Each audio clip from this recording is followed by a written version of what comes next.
структурите от София Мед, които са тук сред нас. Проверихме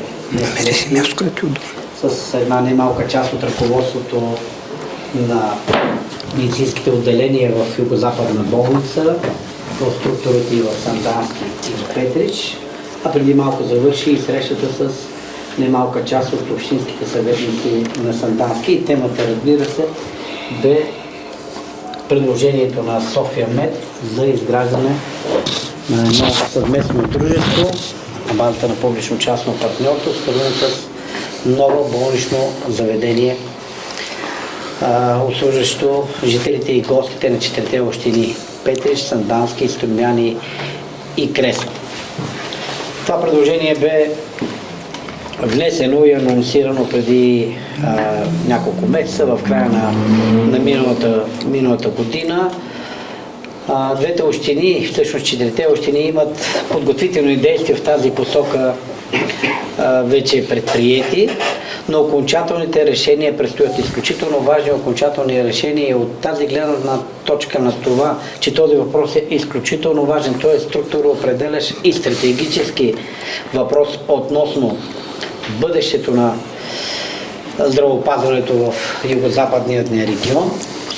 Считаме, че е изключително важно част от въпросите, стоящи пред всички нас, да бъдат дадени и от вносителите на това предложение. Стана изключително важен градивен дебат и с лекарите, и с общинските съветници, и тази дискусия и този диалог трябва да продължи, за да може да намерим най-доброто за здравето на хората, за все по-добри качествени услуги на територията на нашите 4 общини. Тук са нас и доктор Тиков, собственик на София Мед, кмета на община Петрич, председателите на общинските съвети в Сандански и Петрич, и доктор Тонев като управител на болници. Това само по себе си означава, че каквито и решения последващи да вземем, те трябва да бъдат съвместни, защото това е общ процес.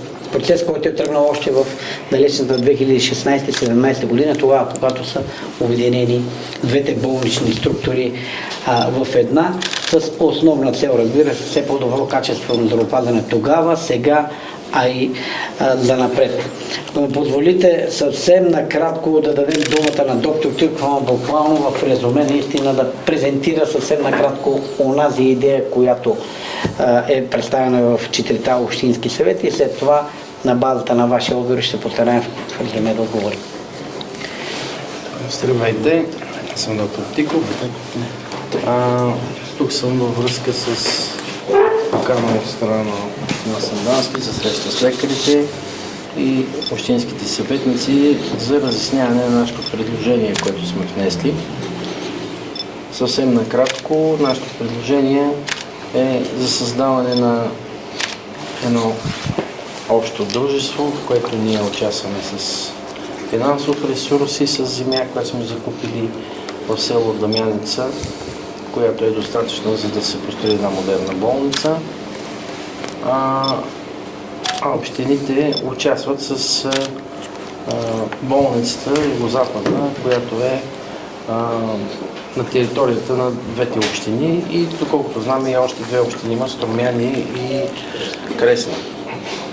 Нашето предложение е да се построи една болница по средата между община Петрич, между град Петрич и град Сандански, на еднакво стояние горе-долу е имота, който сме закупили, да построим нова болница, която болница се надявам, ако общинските съвети вземат решение, да се построи за срок от 2 години и да се пренесе цялата болнична помощ в тази болница, за да може да няма това разделяне на двете болници. 15 дена работи в град Сандански, определени звена, после 15 дена в град Петрич.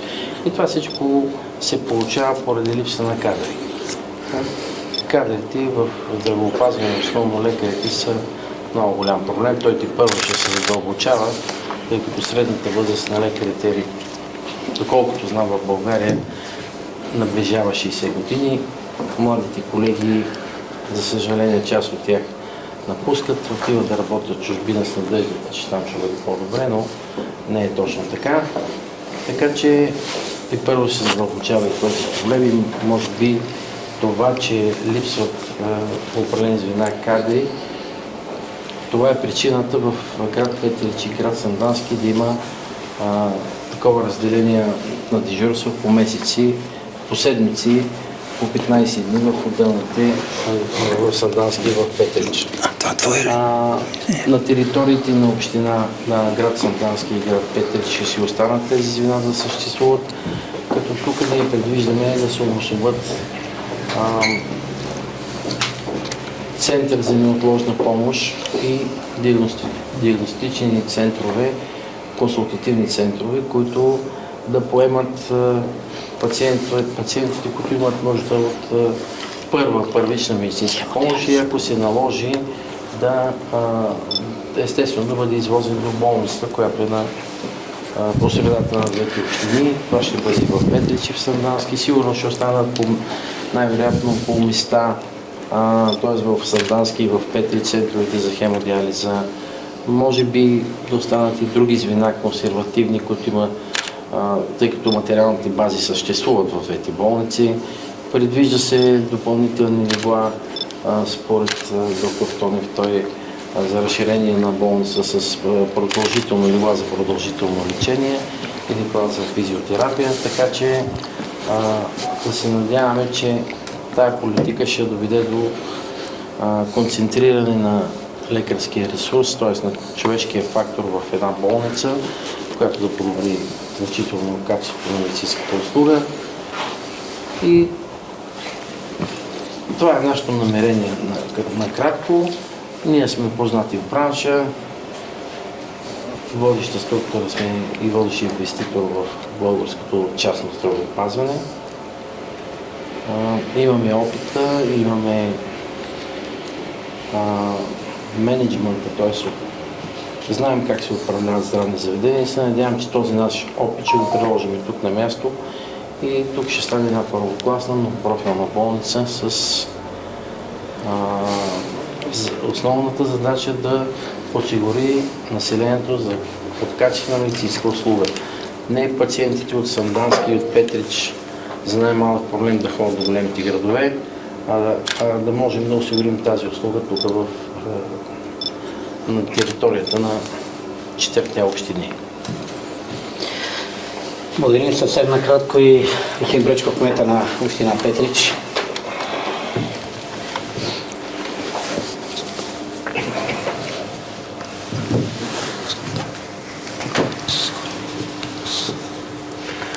Здравейте, уважаеми колеги, уважаеми журналисти.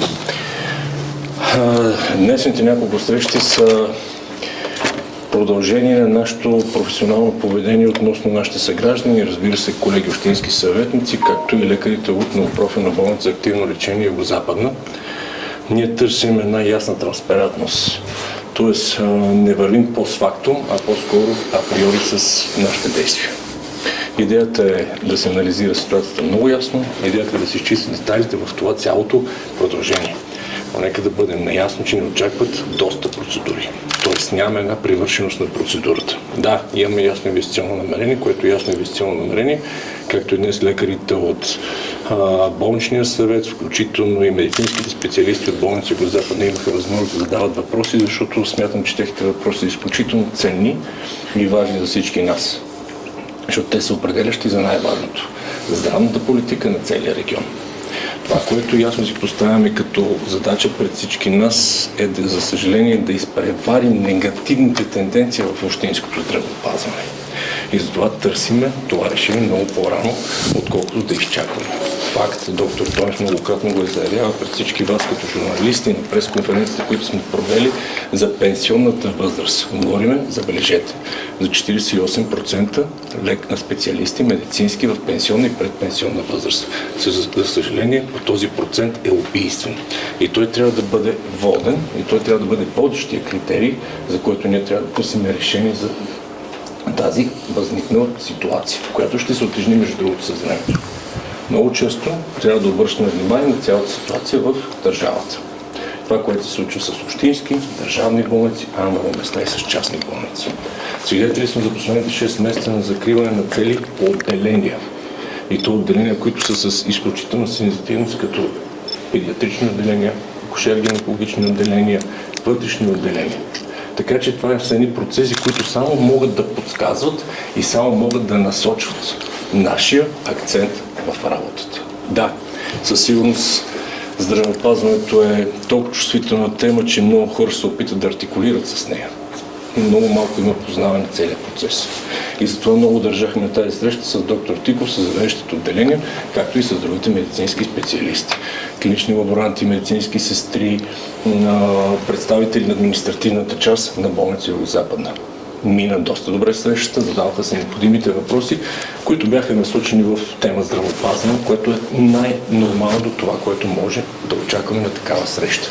За мен оценката, атестацията на болничния съвет спрямо идеята, която е възникнала и в която според мен трябва да следваме, беше много ценна. И затова трябва да бъде водещо и определящо. Благодаря ви.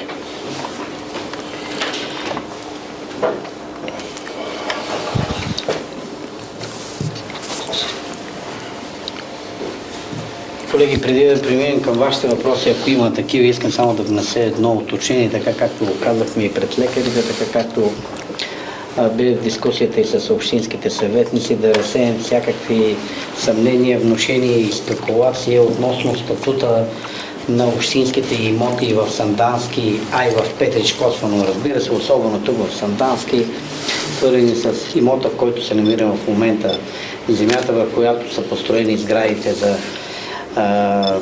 здравни нужди на Югозападна болница. Това, което гарантирам и аз като кмет, убеден съм, че общински съветници го споделят в голямата си част, че община Сандански ще направи всичко възможно, убеден съм и Петрич, да запазим статута на тези имоти и като сграден фонд, и като земя само за здраве и за болнична дейност. Отделно от това, за да избегнем наистина всякакви съмнения относно бъдещето на земята в паркова зона тук във град Сандански, аз като кмет вече съм внесъл искането на доктор Тиков на София Мед. Той е вече за разглеждане в общинските съвети, но в процедурата, която предстои, с оглед избягване на тези съмнения, наистина ще отделим, поне такова ще бъде моето предложение, имота и земята, в която се помощават структурите на болничното здравеопазване в Сандански, земята да се остане публична общинска собственост, така каквато е и към нашия момент, с оглед на това наистина да запазим и обществения интерес. Казвам това, защото крайно време да се пресяква спекулация, че едва ли не тук на това място ще се построи нещо друго, извън здравеопазването, по-скоро обратното. Нашата обща воля на четирите общини и особено на Петрич и на Сандански, в кореспонденция с вносителите аргументирано, които са внесли онова, което желаят да направим, защото публично-частно партньорство е една от формите на оптимален мениджмънт, свързан с болничното здравеопазване. Частната форма не е лоша дума, тя наистина е част от тази, част от добрите практики, които ги има. Нашата идея е най-вече да направим здравеопазването по-достъпно, по-качествено и все по-ефективно за всички. От това се води, убеден съм, че последващите решения ще бъдат в тази посока. Моля за вашите въпроси.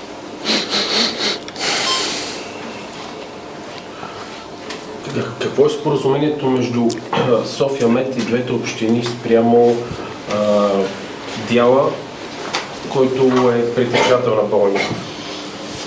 Там няма споразумение по този въпрос, няма законови форми, които си определя капитала на едната община, който има здравен фонд, капитала на другата община, ние отнасяме парична вноска за построяването на новата болница. Новата болница, която ще се построи, ще бъде общия капитал на дружеството. Имате предвид, че това не е никакво леко решение да вземеш, да вземем ние като частен инвеститор, да бъдем едно съдружие с общини, тъй като всички решения се взимат последствие от съдружниците. Общините ще имат естествено достатъчно влияние в общото събрание, няма да залагаме дружествата, т.е. самото дружество и активите на дружество пред финансови институции, участваме си с собствен ресурс и няма да ангажираме общинското дружество в никакви тежести, ипотеки и прочее. Така че това не е никак лесна форма на управление.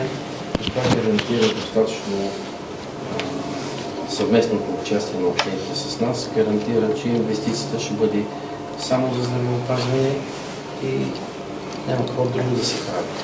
Каквото и да решим ние да направим, не можем да го направим без община.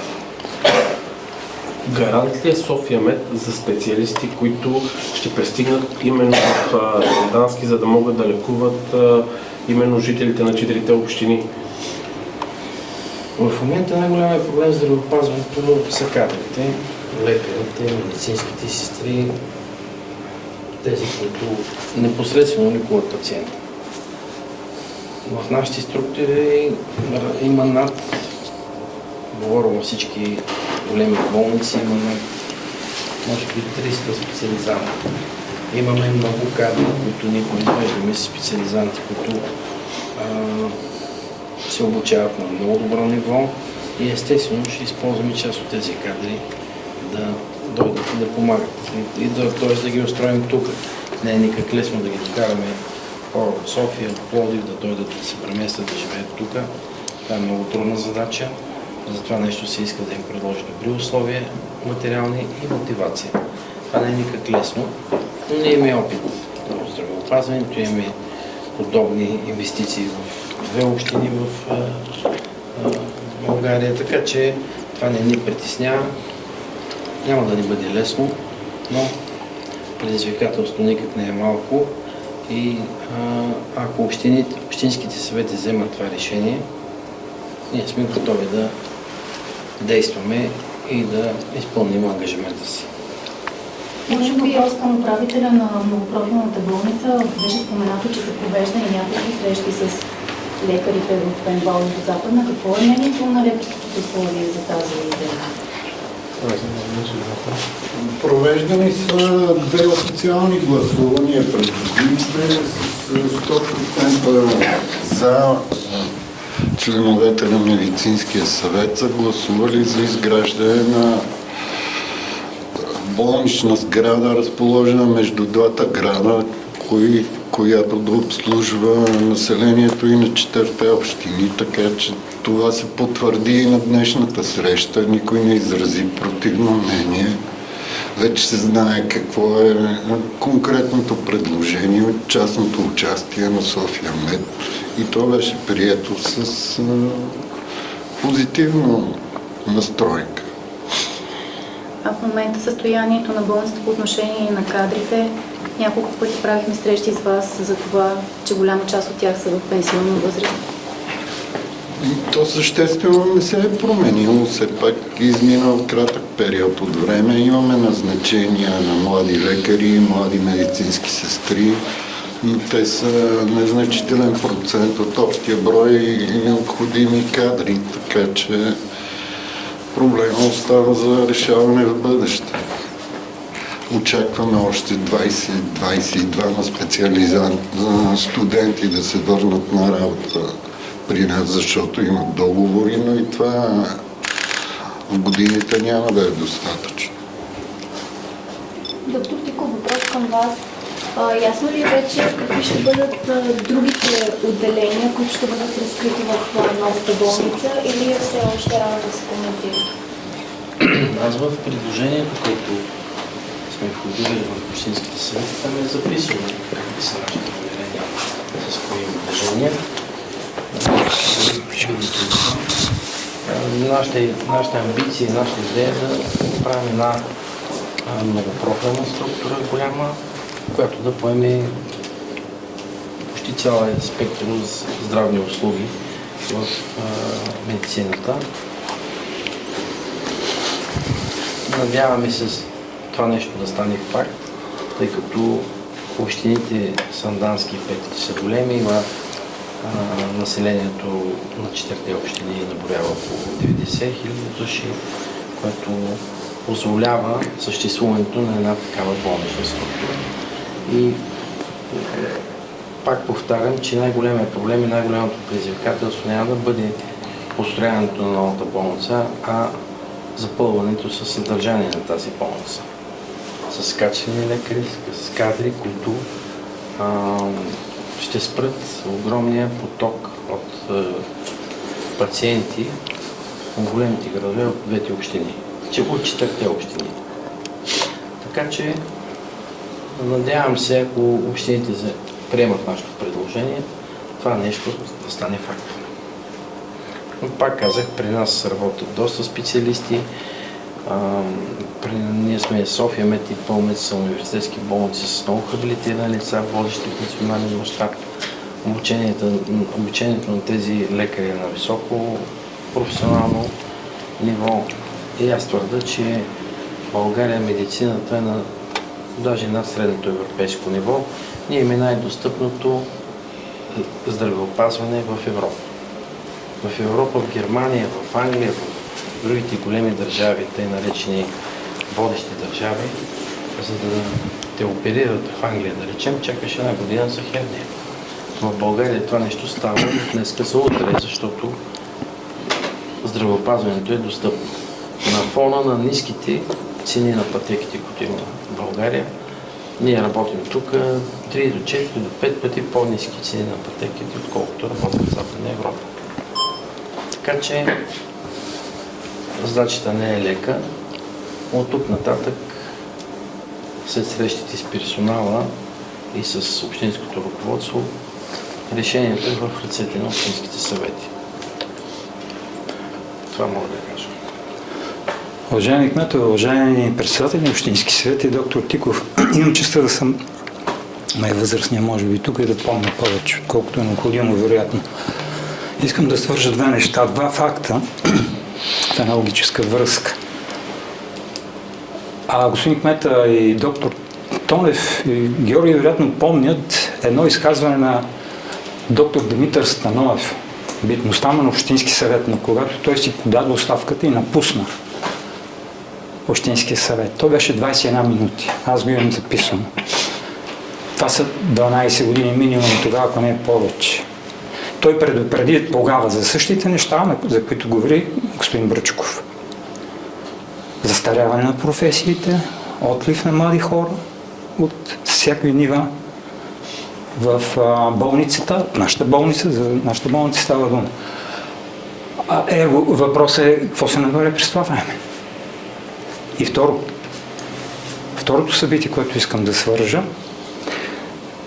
вероятно чухте или разбрахте или прочетохте какво е направил вашия колега в Разлог. Знаете, нали? Защо ние не го направихме? Това искам да ми отговорите. Отговарям веднага отзад напред на втория въпрос. На първия, може би, доктор Тонев ще даде по-конкретен отговор, макар че той може да отговори и на два. Във връзка с това, което излезе днес като информация от болницата в Разлог, че тя е акредитирана от Министерството на здравеопазването за обучение на медицински кадри, студенти и специалисти, това в болницата в Сандански е направено още 2005 година. Това, че не се знае, но означава, че не е така. Тоест, ние сме 20 години. Това, което те днес са постигнали, ние сме го постигнали 2005 година и в момента продължават да се обучават чрез акредитацията, която има болницата от преди 20 години, на такива специалисти, както и доктор Тонев каза. Една част от тях вече и работят. Тоест, това не е актуален въпрос, който вие казвате. По отношение на какво е направено през тези 12 години, доктор Тонев, дайте малко повече информация във връзка и с общинската програма за стипендии и с другите програми, за да се види наистина, че не се е почивало на стара слава, а наистина се е търсила възможност как да се оптимизира.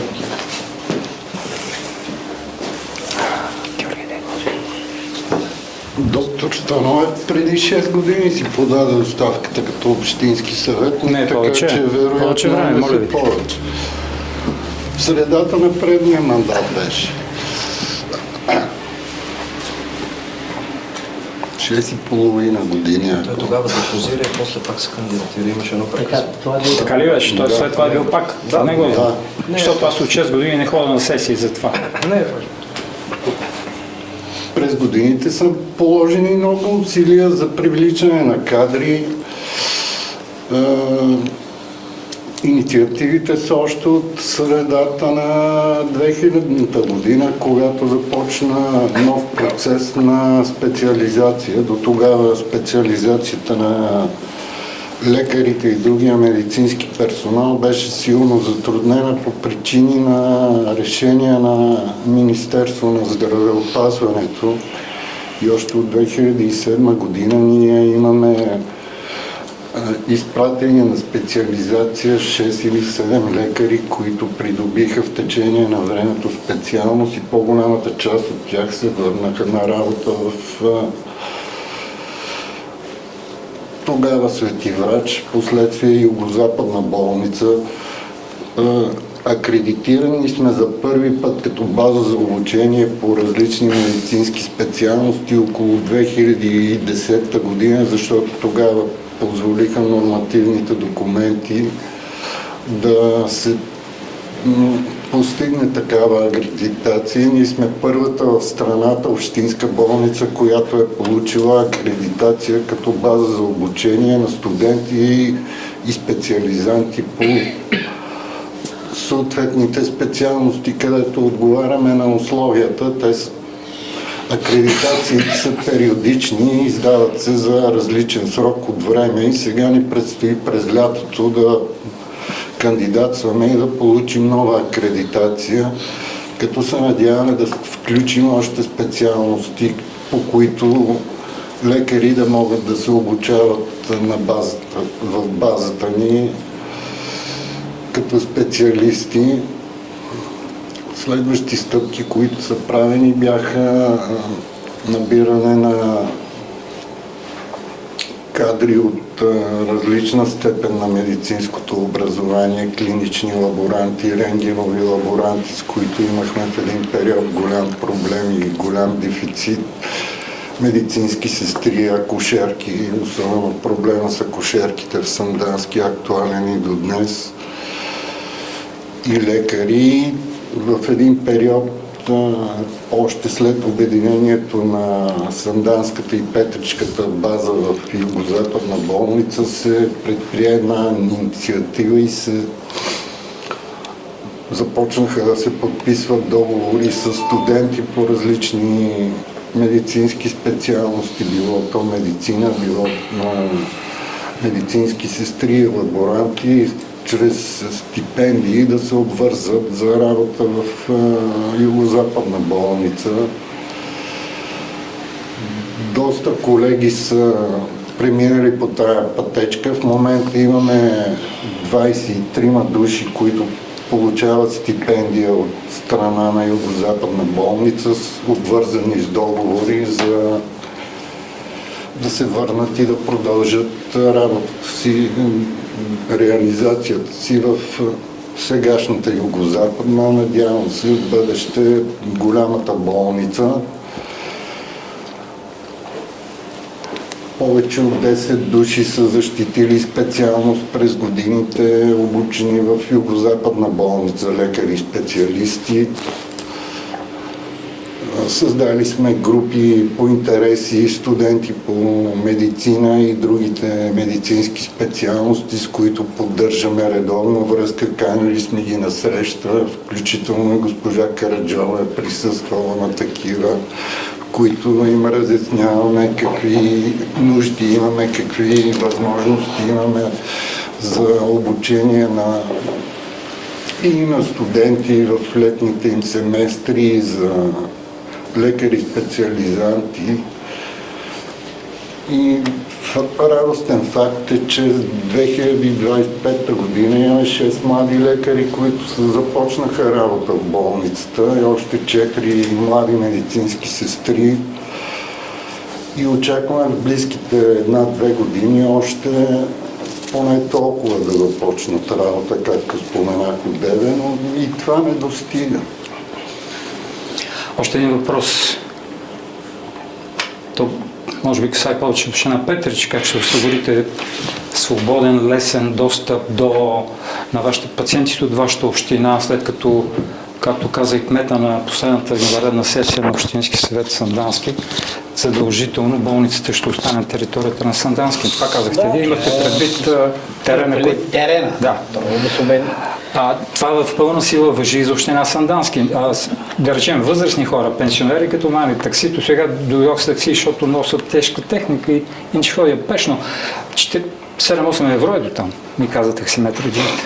Благодаря за въпроса. Наистина е конкретен и може да отговори на много питания, които са особено нашите по-възрастни съграждани, които нямат възможност за такава мобилност. Това, което сме коментирали с колегата и съответно и с председателите на общински съвети е при една нова транспортна схема, задължително се заложи линия, която да свързва двата общински центъра с съответно с новата болнична сграда. Искам само да напомня, че и двете общини за наша огромна радост спечелиха един проект по екомобилност и тази екомобилност ни позволява включително и такъв вид транспорт. Съответно и двете общини, за които получихме като спечелен проект електрически автобуси. Така че има намерение да има една регулярна линия. Освен това, това, което говореше и доктор Тиков, старите филиали, в които ще имат и такива диагностични звена, включително и спешни, неотложна помощ, която е 24 часова, разбира се, по-тежката случай и тези, които са за хоспитализация, ще бъдат превозвани спрямо съответната институция, т.е. болницата. Благодаря. И аз благодаря. А с разкриване на новата част на болница, здравната услуга, която ще се предлага в отделенията, ще бъде ли платена или поета от здравната каса, или гражданите, пациентите трябва да си плащат? Защото ще посоча пример. Наскоро един мой близък беше в София Мед.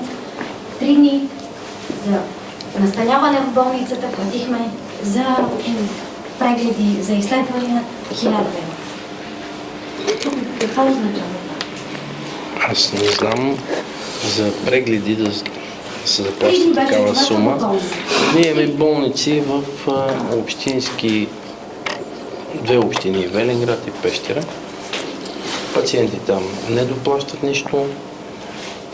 В големите градове и големите болници може да има доплащане на консумативи при сложни операции, при по-голяма медицина, избор на екип и така нататък. Това съществува в София, в Пловдив и ние това не можем да го променим, но общини като Велинград и Пещера, болните не доплащат нищо. Потребителска такса има. Това може да го проверите. Само ако мога да допълня, доктор Тиков. Вашия отговор на вашия въпрос, това, което успяхме да се запознаем в Велинград, наистина това, което каза доктор Тиков, е точно така и затова гледаме общини като Велинград, като Пещера, където сме съизмерими и в крайна сметка се работи по същия принцип публично-частно партньорство. Така че такъв проблем поне не срещахме от дискусията с лекарския персонал, съответно имаше включително и пациенти, защото прекарахме немалко време, защото искаме на место да се убедим как работи съответния механизъм, което е много важен за нас. Благодаря ви. Още нещо, което притесняваше общо практикуващите лекари и беше изразено на едно от заседанието на Общинския съвет. Техните клиенти след разкриването на тази нова болница ще продължат ли да съществуват и под каква форма, ако вече е изяснено на този етап преди? Така. Не случайно още в началото на разговора и аз също потвърдих, както и колегата Стоянов, че голяма част от детайлите по бъдещото включване, вливане, по-скоро сливане, извинявам се, по-коректният термин, се изясняват в момента. Да, с общо практикуващите е проведена среща, аз мисля, че с тях посоката се изясни. В момента се коментира казуса с специалистите от доболнична помощ. В момента с тях има коментар, като изрично помолих просто да изчакат, защото към този момент ние нямаме вече конкретика, която да заложи Общински съвет в своите решения. Разберете, ние като институции съответно сме малко по-бавни и двете общини, и 4 общини в интерес на истината, така че всяка една стъпка трябва да бъде ясно съгласувана, знаете, комисии, влизане в сила на решението, така че нещата не стават бързо. Но ще проведем необходимия разговор с специалистите от доболнична помощ. С колегите от общо практикуващите практики, мисля, че казусът много отдавна вече е изчистен. Надявам се на така. Пак казвам, това, което поне беше разговора, в голяма част от тях подкрепиха, защото не случайно доктор Тонев каза, че проблема с пенсионната възраст не стои само в болничната помощ, то стои в доболничната помощ. Така че в едно, за съжаление, обозримо време ще трябва да се мисли в тази посока.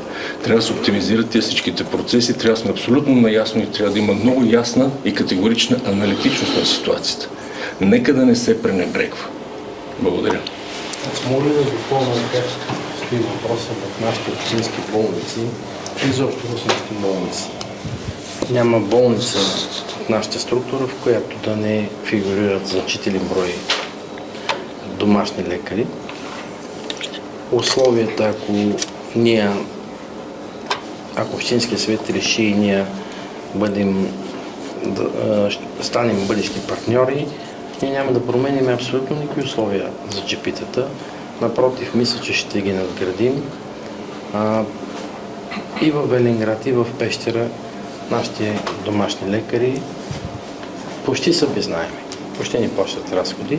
Ние имахме среща с колегите от Петрич и те го знаят това много добре, защото те си говорят между тях си. По отношение на доболничната помощ, естествено е болницата задължително да има изградена доболнична структура и ние ще предложим на колегите, които работят като частни практики, да заповядат при нас. Ако те не искат и нямат интерес от това, те ще останат да си работят по същите места, в които си работят в момента. Няма драма, този път сме го изминали и ние няма да нарушим нито един интерес. За нас ще бъде най-важен интерес на общата ни болница. Тя да може да работи, да съществува и да запазим пациентопотока тук на място. Доктор Тиков, казахте на няколко пъти, ако се разберете с общините Петрич, не ако се разберем, ако те вземат решение общините. Ако те вземат решение, да. В най-добрия случай, кога може да очакваме старт на строителството на нова болница? Според мен след като се вземе решение и стане юридически факт на това дружество, надявам се до 1-2 месеца да внесем предложение за строително разрешение, до 2 години инвестицията да бъде факт. Тоест новата болница да бъде построена. Успоредно с това ще се движите и ремонти в Петрич, на съответните звена, които не са санирани, не са в добро състояние, и в Петрич, и в Сандански болници, за цел подобряване на условията. Оставам с впечатлението, господин Стоянов, че този терен няма да цъфне нов хотел. Надявам се да не е само впечатление, а гаранция. Гаранцията е отговорността на Общински съвет и на кмета на общината, който ще направи всичко възможно да намерят и законови защитни механизми и имота, изградния фонд на болница да остане като такъв. Нито хотел, нито казино, нито Кауфланд. Това ще бъде само за здравеопазване. Предвиждате ли обществено обсъждане, господин Бръчков? Те вече текат. Прощавай. Не, към този момент не предвиждам обществено обсъждане. Ще кажа защо. Още в началото на пресконференцията почнахме с това, че идеята и на мен, на колегата Стоянов, е именно тази транспарентност, която се надяваме да получим чрез вас, разбира се. Не малко коментари има и най-нормалното е. Темата е чувствителна, темата е стратегическа за всяка една община като развитие. Въпросът е такъв, че докато се стигне до конкретно финално решение, уважаеми журналисти, ние ще минем поне през 2 сесии. Поне през 2 сесии. Така че на тези сесии са публични, достъпни, всеки може да заповяда, всеки може да изкаже мнение. Съответно и в общинските съветни са достатъчно, нека да кажа, без да искам да обида абсолютно никой, напротив, цветни като политически пристрастия. Това дава една до някъде и, как да кажа, една специфичност на двата общински съвета, но винаги съм мислил, че това е за добро. Така че при тази специфичност на общинските съвети съм сигурен, че има доста въпроси, ще има съответно и тълкования, разглеждане, както и внасянето на едни допълнителни текстове, както и господин Стоянов е внесъл една корекция на предложението в изключително градивна и положителна посока. Също ще имаме и ние специфики в Петрич, които ще бъдат огледани, коментирани с колегите общински съветници, така че да бъдат изчистени, да бъдем абсолютно наясни, преди да вземем каквото и да е решение. Благодаря. А вие давате ли гарант за базата Рокфелер в Петрич, както господин Стоянов даде гарант, че няма да се превърне в цех и вери и магазини. Хранителни. Имаше доста екзотични предложения. Абсолютно. Вижте, това са бази, които са създадени в тази посока. Не забравяйте, че предназначението е повече от ясно. Тук, нека да го кажа по такъв начин, че Общински съвет да иска, много трудно ще смени предназначението, когато тази база е заложена така. Не забравяйте, има нещо важно, което се пропуска. С тази база, съответните допълнителни детайли, които са специалисти, нива на отделения, съответните дейности, които се кандидатса пред здравна каса. Кандидатства се и пред РЗИ за даването на разрешения. Тоест това са изключително сложни процеси. Не забравяйте, че и в двете бази има и така наречените отделения по образна диагностика. Ако знаете колко време продължава сертифицирането на отделение по образна диагностика или на отделни кабинети, както има и в двете бази, просто това е мисия невъзможно. Повярвайте ми, трябва да сме много целеустремени, да разполагаме със страшно много време, всички да сме убедени в преотреждането на дадена сграда или даден терен в извънболнична помощ, че да се случи нещо. Аз това теоретично не го виждам, не искам да се случва, защото това е предназначението и това е целта на бъдещия, как да кажа, некърболничен комплекс. Може би само ще спомена и така да приключим, ако нямате нищо против, разбира се. Когато беше среща с лекарите, част от колегите от завеждащите отделения даже каза, че това, което чуват и наистина, дай Боже, да се осъществи, всички се надяваме да почне по-скоро новото строителство, че виждаме и тук се обособява една бъдеща областна болница. Говорим като ниво, като капацитет, като обхват. Това само може да ни радва, защото огромен брой от хората от Сандански, от Петрич, от Кресна Струмяни, които пътуват за София, няма да пътуват за София. Не забравяйте, че все пак ни дели едно кресненско дефиле. Не забравяйте, че нямаме абсолютно никаква помощ в областта на онкологията. Нали, това е идеята, нали, това е целта. Това беше заложено и искано от София Мед. София Мед направи своята проверка. Видя, че може да подсигури такъв вид отделение. За съжаление, наши съграждани, стотици пътуват за тази услуга. И се надяваме по подобен начин и други отделения да спестим тези усилия и разходи на нашите съграждани. И съм сигурен в това. Мерси. Общинският съвет е внесено протестно писмо от лекари от Петричката болница. Георги Батев, бихте ли ни казали какво касае? С подписка. Ще се разговарят. Да, действително и до нашия Общински съвет получиха протестно писмо от външно практикуващите лекари в Петричката болница. Да, запознали сме колегите заедно от Общински съвет Сандански с протестното писмо. Мисля, че и другите представители на медиите вече зададоха въпроси към господин Бръчков.